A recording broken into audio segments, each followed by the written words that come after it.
The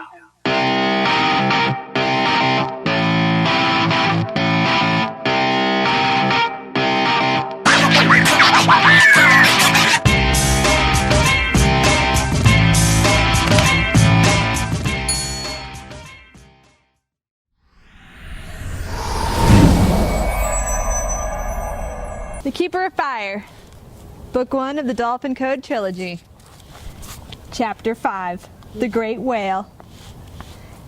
Day 4, Water. They awoke the next morning feeling quite stiff and tired. Dejai felt very exposed, as they had slept in the open ocean that eve and she had hardly dozed.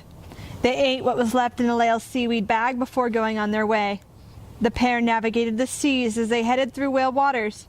Dejai discovered that being a mermaid meant she had a natural-bred navigation sense, and she was only just becoming accustomed to it. No matter which way she swam, she always knew which way was north. She enjoyed the certainty. "We should pass by Hinward City this day," Areal said. "We will stick to the shoreline to avoid further encounters with killers." "Good idea," Dejai credited. She knew of Hin City, as many referred to it. They were still many miles from High Village. "By afternoon, we should reach my home in Sartika. Maybe my family will have escaped. Maybe they will be there." She sounded wistful, hopeful, and Dejai could not deny her that. "I would like to see your home," Dejai said carefully. The ocean floor was mostly bare, with the scarcest of plant shrubs in the sand. The water temperature was changing as well, and the currents were rougher, cooler. Warm enough to her mermaid's body, but certainly no longer tropical. The subtle change felt familiar. By midday, Dejai was hungry enough to eat the bag, and so she expressed to Areal. Laughing nervously, Areal said to wait. They would be nearing a cove soon. Her face became wretched from some inner agony, and finally she spoke. "We are near the Bay of Sartika. We are near my home." Her voice sounded strangely muffled. Dejai slowed her pace and let Areal lead her. "This is the bay." They came around a slight bend, and Dejai saw a lovely arc of water against land. Smooth, hand-sized rocks covered the sand, and sea flowers bloomed, woven abundantly between them. It was a sweet spot for sunlight, and the waters were very still. "It is beautiful." "It is empty." Areal's jaw was set firmly. "Why did you go all the way to the southern gale when you left this place?" "Will you tell me what happened?" Dejai asked softly. She plucked a soft pink flower from among the stones and tucked it behind Areal's ear. The mermaid swam on into the open sea, her back to the bay. "I am only a young mermaid," she began with a deep breath. "Being the only two of 3 maids in whale waters, my older sister and I rival each other in every instance." 1 week ago. "Areal!" The young mermaid looked up to see her older sister Ornelia swimming toward her gracefully. "Mother says not to venture too far, little sister," Ornelia said haughtily. She flashed her bright blue fins as she moved through the water. "You might be seen by a fisherman." Areal frowned. She knew her sister goaded her. Ornelia pushed back her ebony hair vainly. "Come, Till has asked me to bask in the pool with him, and I must find a sea star for my hair." She twisted about in the water, showing off her delicate figure. Areal followed behind sluggishly. "Now, what might be a good color?" Ornelia wondered absently. "It has to be catchy.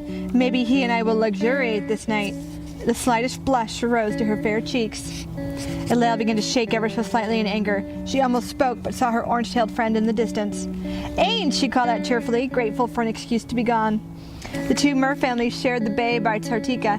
Areal's family lived on the south side with their sister Ornelia and their parent. The family on the northern edge consisted of Areal's best friend Ainge, her older brother Till, and their parents.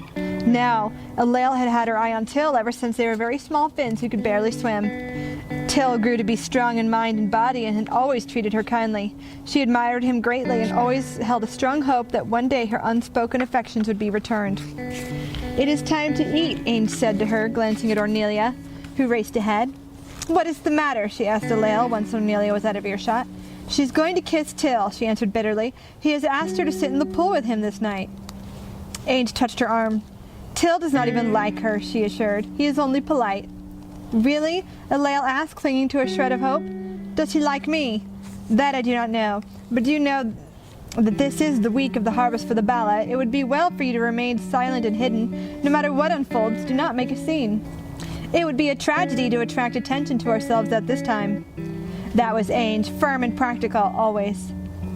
They swam on to join their families, who would eat together on this night cheerfully and harmoniously. Areal couldn't help but feel the weight of sorrow lift from her heart. Family life was her favorite part of life.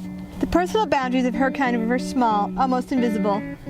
To a merperson, everything is social, and tonight Areal was full of that same ecstatic energy that came with the gathering together of merpeople. After the meal, she and Ange played with the seals just beyond the reef. Shh, her friend cried, pulling her from the game. She pointed towards the tide pools. Ornelia could be seen clinging to Till's arm as they swam as if in courtship. They disappeared behind the rocks. "Let's follow them," Areal whispered.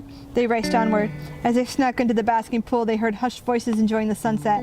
Areal gripped fingers to the rock, her heart pounding, and they lifted their bodies out of the water and peeked over the rocky edge. "Maybe this isn't such a good idea," Ange warned, but it was too late.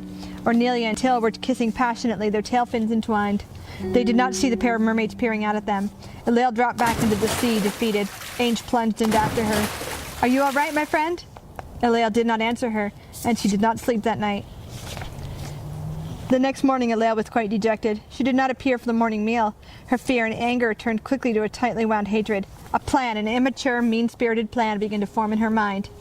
"Areal," Ornelia called out into the water in a chipper, smug voice. "Mother says I am to watch you today." Areal jetted into a sheltered cove. Ornelia caught sight of her tailfin disappearing around the bend and rolled her eyes. "I swear, little sister, you are as pesky as sea lice." She tossed her hair and called out, "Come on now." Areal held back. She darted behind a rock and waited until Ornelia was close enough. "Ornelia!" she screamed suddenly and shrilly. "Help! A killer whale! Oh, help!" She ducked behind a rock and snickered. "Somebody help me!" Ornelia called out to their family and friends in real fear. "Areal is in danger!" She raced in Areal's direction. Areal scowled. Now she was going to get it. She did not know why she had done this. She had planned to leap out of her hiding spot when Ornelia came by and laughed loudly at her, maybe make her feel as much a fool as she did now. It really did not make much sense, she admitted, but her childish revenge took a serious, sudden turn. As Ornelia rushed to her alleged rescue, Areal noticed a disturbance in the water. It was long and large, a thick brown tentacle. It took her but a moment to realize what it was. "Ornelia!" she screamed, leaning from her hiding spot. "Swim! It is a hava!" Ornelia turned to flee, but it was too late. The ballad snatched her up, wrapping one of its many arms around her waist. She screamed. From her vantage point, Areal saw Till and his father rushing towards them from the bay. More tentacles flew through the water, and they were caught. His mother came after them, moving to save her husband and son, and she was taken as well. Areal's head was spinning as the rest of them began to turn tail and swim back, but they were caught by the creature. All were taken. She saw a flash of orange, and Ange was trying to escape. Mustering as much courage as she was able, Areal flew at the creature, dodging tentacles, narrowly slipping this way and that as she made her way to her friend. And then one struck her. She tumbled about in the water. "Ange!" But her friend was caught in its grasp and began to pull them all out to sea. One or two tentacles lingered, and they swiped at her like long, living snakes. She swam just beyond its reach, knowing she was done for. She breached. She flew through the air, landed hard on the rocks, and rolled with an oomph. The tentacles squirmed and writhed about on the surface of the water, searching for her, then disappeared. Areal sobbed, but not from any physical injury beyond a few cuts and bruises. She knew it was her own fault. She had made too much noise. There was no misconceived blame here. In shock and in blind sorrow, she leapt into the waters. She swam as far south as she could, as if the ball were on her tail the whole time. She swam until she lay still and exhausted in the water. Dazed and disoriented, the ocean currents carried her far. She found herself in the Trinity Islands and spent 2 days succumbed to grief, desperately wanting to take action. And then she met Dejai. Present day. "I am sorry," Dejai said softly. "Now you understand my shame," Areal said, avoiding eye contact. "Then you do not deny that it is your own fault?" "No, I do not." "Then there is freedom in that at least." They left the Bay of Sartika, and Areal recounted the story as they traveled. "Let us stop and rest a while," she suggested. "It is difficult to think about what has passed. Besides, I am not sure which way to go from here," she added. Areal swam down to the sand to rest, and Dejai flopped down next to her. Staring skyward through the watery ceiling, she noticed that the birds in the air seemed rather excited about something. Small things were dropping from the shoreline into the surf with a plop, plop, plop. Overly curious, she swam up to have a look. All across the beach, little piles of sand were shaking and moving. "Hey, Areal, look at this," Dejai called, motioning her over. As she watched, a baby turtle, newly hatched, emerged from a little shell and crawled slowly towards the water. "Look," she whispered. "Oh, she's cute." One of the seagulls swooped down, and to Dejai's horror, it caught the little turtle in its beak. It dangled there for a moment, then the seagull wolfed it down whole. "Ah!" Dejai cried in shock, and she made for the beach.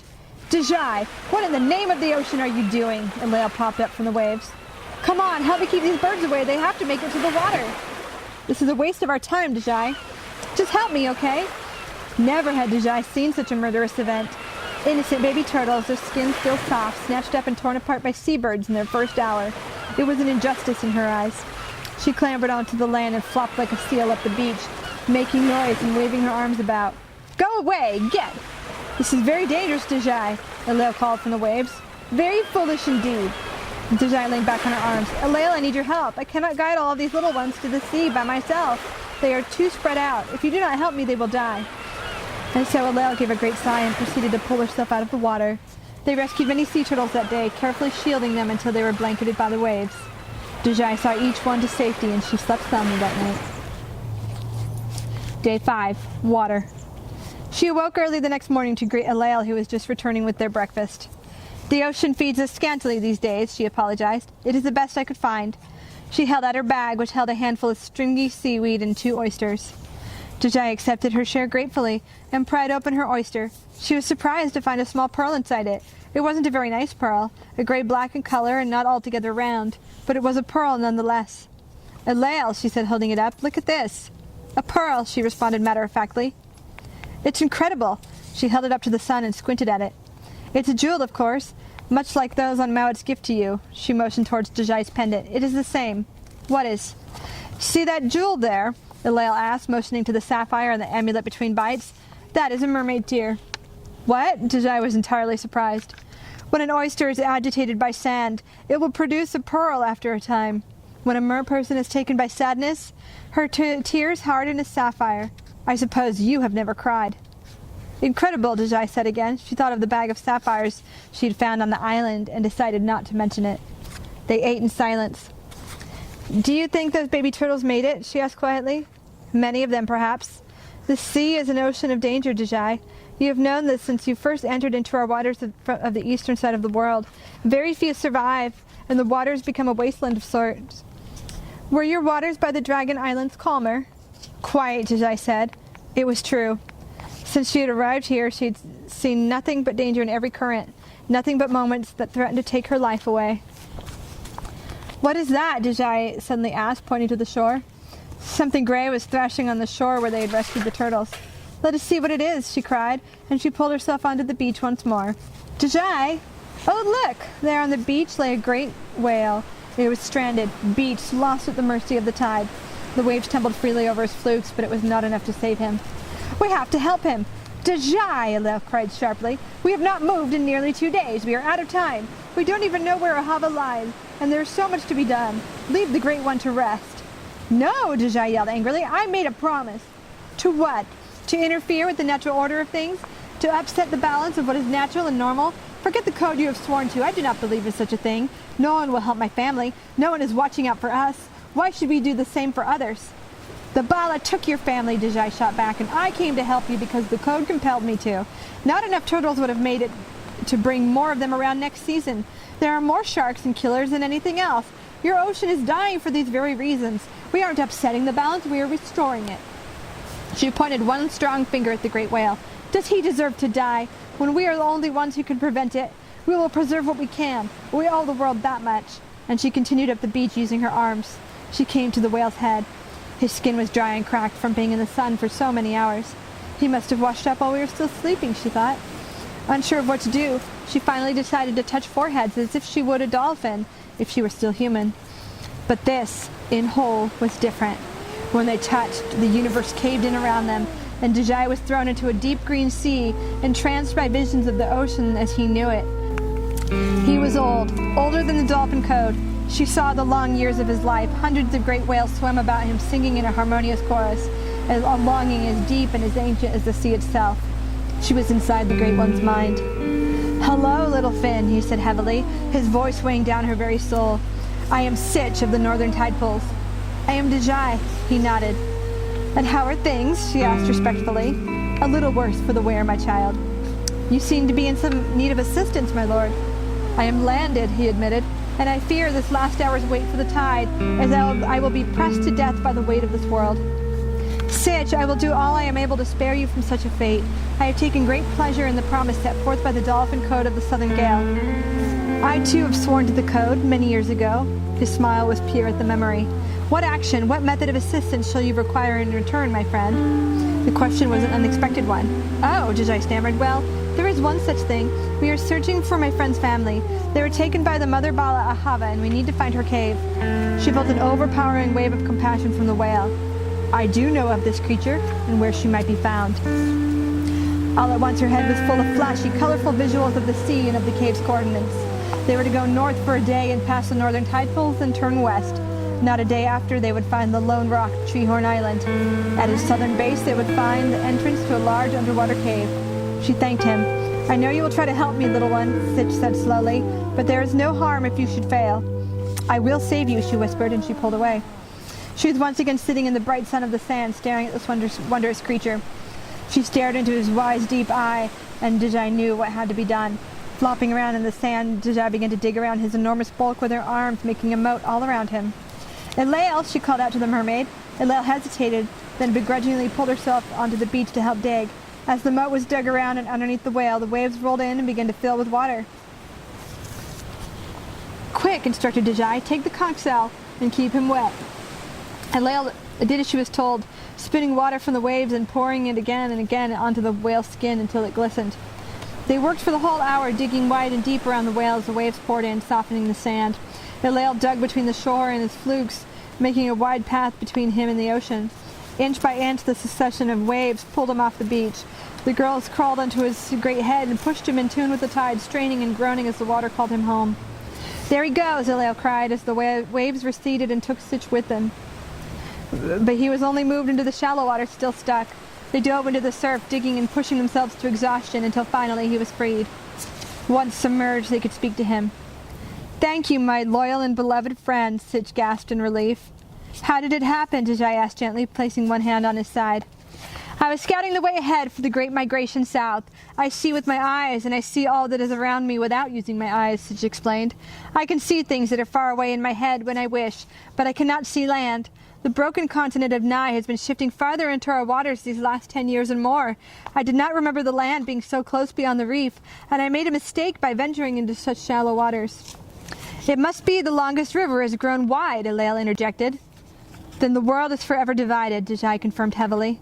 Soon the longest river will be wide enough that even I may swim between the two lands of man and mystical, said Sitch. It is doubtful they will ever reunite. The three fell silent, absorbing such thoughts. I must go now, my little Fins, Sitch interrupted. My mate and my young one will be grieving heavily for their loss. I must hurry north to meet them, then continue in escorting them to the Southern Gale, and so complete our migration. May you make it to Ahava safely. Farewell, friend, Areal said, and Jajai smiled. Sitch swam into the open ocean and lifted his great tail in one final wave. With a hearty splash, he was gone. We will get to the tide pools by morning if we hurry, Areal said, grabbing her bag. They left immediately, swimming hurriedly and in silence, for both were too out of breath to speak at all. They rushed against time. Jajai saw many miles of reef and coastline. They passed the occasional dolphin, none of which were real. She was getting hungry. Areal seemed to be driven, pushing outward for something she could not touch. Jajai could scarcely keep up. Suddenly, Jajai came to a dead stop. Areal, look, killers. She pointed at the two black and white whales that were swimming nearby in the opposite direction. Jajai could see what they were heading toward so intently. There were two gray whales like Sitch, a large one and a young calf. Let us get out of here, Areal cried. We should swim away while they're distracted, and don't you dare. We have to help them. Us? Against them? Are you disoriented? Let's go. Though she spoke with much bravado, Jajai felt entirely helpless. Those killer whales were much bigger than they were, and those teeth. The girls watched as the killers surrounded the mother and calf. They were superb and expert hunters. The great whale lifted her baby out of the water using her flukes, keeping him out of reach. The killers breached again and again, landing on her blowhole, suffocating her. She cried out songs and pleas for help, and Jajai could understand her. They're calling for Sitch! Jajai began to race around the water like a crazed animal, making a racket of dolphin noises like she'd never made before. Sitch! She called out at the top of her lungs. Areal followed in her fashion. Jajai stopped and concentrated on that deep connection she'd experienced when the Great One had touched his forehead to hers. She tried to draw on that space of mind into focus, and she called out his name with all of her heart. Sitch! It echoed across the depths of the ocean. In the distance, a shadow. She peered closely and saw the silhouette of a great whale. Sitch! Out of the blue murkiness, he swam swiftly and powerfully. He charged at the two killers, 3 times the size of each, and Areal clasped Dejai's hand in delight. They watched as he weighed down on them with his magnificent body, charging and thrashing with all of his strength. His mate ushered the little one to safety with the mermaids and joined in on the fight, and they quickly drove the whales away. Their little family was soon reunited in a lovely dance of fin and tail. They breached fantastically, Dejai and Areal applauding with enthusiasm. The 3 whales came up to them, and Sitch swam underneath them and rose until the mermaids were on his back. "I will take you north," he declared, and so Sitch and his family turned from their migration to escort the 2 mermaids to their final destination. Dejai grinned. It was quite magnificent, really. They rested and rode on the back of the Great One, rising and falling with the waves all through the night. They did not sleep a wink, what with all the constant movement, but they clung to Sitch's back gratefully. It was a journey of hope. With every swish of Sitch's tail, a Havas cave came closer, and Areal began to look apprehensive. "Are you all right?" Dejai asked her over the rush of the water. "Yes, no, I think so," Areal stammered. "My family. It will be hard to see that. I do not know what lies ahead." Dejai touched her shoulder. "None of us do, my friend." Day 6. Water. "Here you are, my little fins," Sitch exclaimed with joy. Dejai shook her head out of a light doze and blinked into the heavy fog. Areal, too, was looking out blearily. The northern tide pools. They were all the way around the peninsula. It would be a straight shot from here. "Thank you," Dejai breathed as they slid off Sitch's back into the welcoming water. "No, my friends, it is I who thank you. Thanks are not always due to those who are great, but to those who dwell in the small, who have large purpose."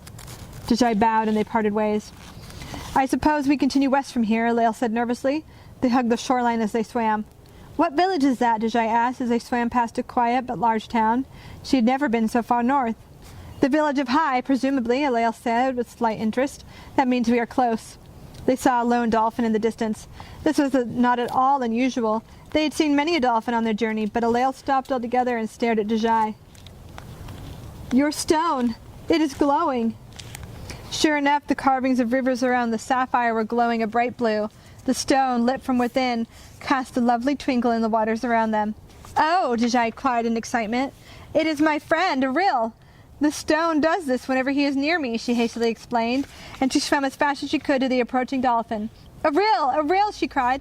They met, nearly colliding, swirling around each other in the water in a sort of dolphin hug. "You have fared well," he said joyously. They laughed together. "Oh, I am surprised in you," Areal cried out. "Is that a good thing?" "Oh, indeed, my friend," they both grinned. "But do not take too much pleasure yet, Dejai," he warned. "You are about to face an ancient, dangerous creature in possible battle." "Yes," Dejai said with all seriousness. "We are on our way to the Bala now. We must save Areal's family." She motioned towards the mermaid who had drifted up beside her. "Hello, little Fin," he said in quick acknowledgement. "What must we do?" Areal asked forcibly. Areal looked saddened. "I do not know. But remember, you have an advantage in your speed," he said steadily. They both nodded. "Mouat sends his luck to both of you. I bring my presence here merely as a token to inspire bravery and confidence, whatever that may offer you in such a time." They touched foreheads in anguish and affection. "Good luck, my friend." He nuzzled her briefly and left in haste. "Does he often do that?" Areal asked mildly. "Yep," Dejai smiled. Thank you for watching, and stay tuned for our Chapter 6.